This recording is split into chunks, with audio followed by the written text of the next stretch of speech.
Ever wondered why some people seem to have an unquenchable thirst for bashing or hating others? It's a question that has puzzled philosophers, psychologists, and ordinary people for centuries. Hate, in all its forms, is a universal presence. It's as old as humanity itself, lurking in the shadows of our collective history. Hate isn't just a simple emotion. It's a complex psychological and emotional response, activated by a cocktail of factors. Think of it as a dark mirror reflecting our fears, insecurities, and prejudices.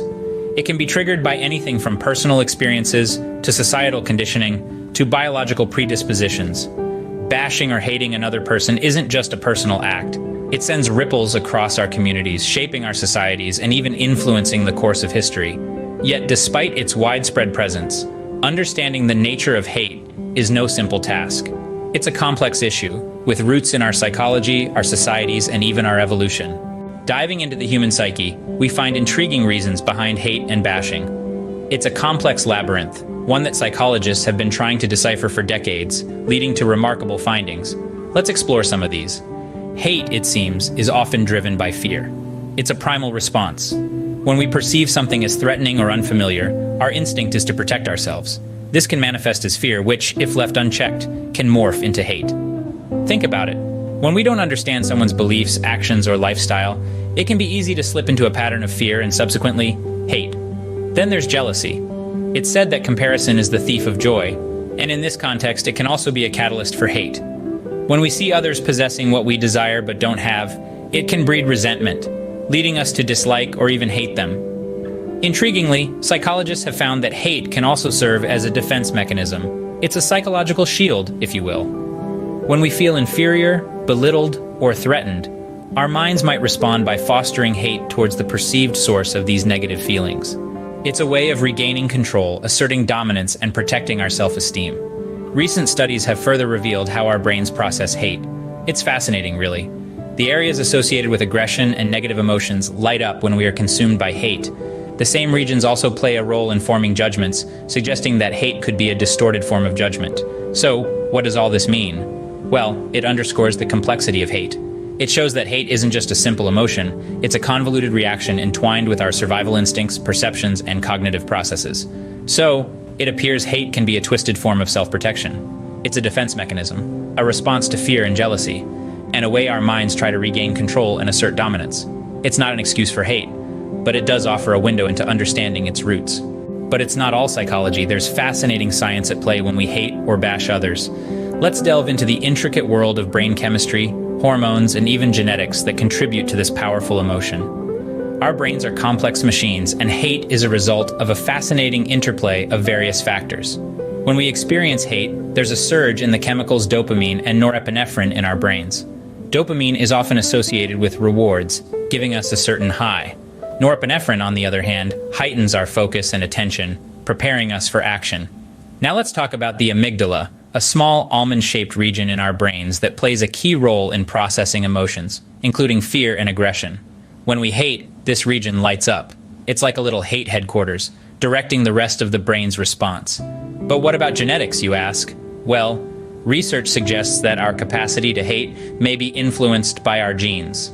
Certain genetic variations may make some people more prone to intense emotions, including hate. But remember, genetics is not destiny. It merely sets the stage, while our environment and experiences write the play. Several studies have delved into this topic using functional magnetic resonance imaging, or fMRI scans, to observe the brain's activity when individuals think about people they intensely dislike. One such study found that hate activates regions in the frontal cortex associated with judgment and predicting the actions of others. This suggests that hate involves a kind of cold, calculating assessment, perhaps a mechanism for identifying and responding to threats. But let's not forget the role of the hormone oxytocin. While it's often dubbed the love hormone, it also plays a part in the formation of in-group and out-group dynamics, contributing to feelings of hate towards those perceived as different or threatening. Indeed, our brains seem hardwired to experience hate. But why?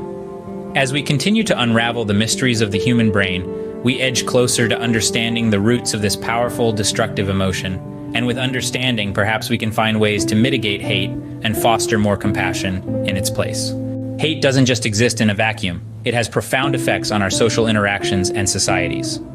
Diving into the social impact of hate, it's clear that this emotion has far-reaching consequences. It can fuel discrimination, where individuals or groups are treated unfairly due to their race, religion, gender, or other characteristics. This can lead to social inequality, where certain groups are marginalized, denied opportunities, and treated unjustly. The impact of hate can also manifest as violence. From individual acts of aggression to large-scale conflicts and wars, hate can drive people to harm others. It's a harsh reality that our world has witnessed time and again, where hate has led to devastating loss of life and destruction. Hate also fosters social division. It creates an us versus them mentality, where differences are emphasized over commonalities. This can lead to a fragmented society, where individuals and groups are pitted against each other, and social cohesion is undermined. Moreover, in the digital age, the role of social media in amplifying hate cannot be overlooked. Platforms that were designed to connect us can also be used to spread hate, making it more pervasive and accessible. This can result in echo chambers where hate is reinforced and magnified by like-minded individuals, further entrenching division and conflict. But it's important to remember that social media is a tool, and like any tool, it can be used for good or ill. While it can amplify hate, it can also be used to challenge it, to spread messages of tolerance and unity, and to foster understanding and empathy. In conclusion, the social impact of hate is profound and far-reaching, affecting individuals, communities, and societies. It can lead to discrimination, violence, and social division, and is amplified by social media. But while it's a powerful and destructive force, it's not insurmountable. Hate, it seems, has the potential to divide us, yet it's a universal human experience. Given all this, is there a way to overcome hate? This is a question that beckons us towards the horizon of hope, as we seek to navigate the tumultuous seas of animosity and antipathy. To answer this, let's delve into some strategies that have shown promising results in reducing hate. One such method is empathy training. This is a process through which individuals are guided to understand and share the feelings of others. By stepping into someone else's shoes, we can begin to see the world through their eyes. This newfound perspective often leads to a reduction in prejudice and hate, as we realize that beneath the surface, we all share common human experiences and emotions.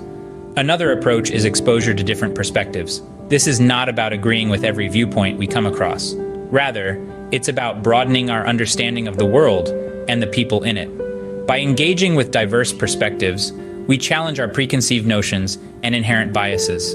This can lead to a more nuanced understanding of others and a decrease in hate. Cognitive behavioral therapy, or CBT for short, is another powerful tool in our arsenal against hate. This form of therapy is designed to change harmful patterns of thought, thereby altering the emotions and behaviors they cause. By identifying and challenging the cognitive distortions that fuel hate, CBT can help us replace them with more balanced and constructive ways of thinking. In addition to these methods, it is also essential to foster a culture of open dialogue and mutual respect. This includes creating safe spaces where people can express their feelings and concerns without fear of judgment or retaliation. Let's not forget that overcoming hate is a journey, not a destination. It requires continuous effort, patience, and understanding. And while we may not be able to eliminate hate entirely, understanding it can help us manage it better. So as we venture forth, let's remember that the antidote to hate is not more hate, but understanding, empathy, and love. After all, in the words of Martin Luther King Jr., darkness cannot drive out darkness, only light can do that. Hate cannot drive out hate, only love can do that. While we may not be able to eliminate hate entirely, understanding it can help us manage it better.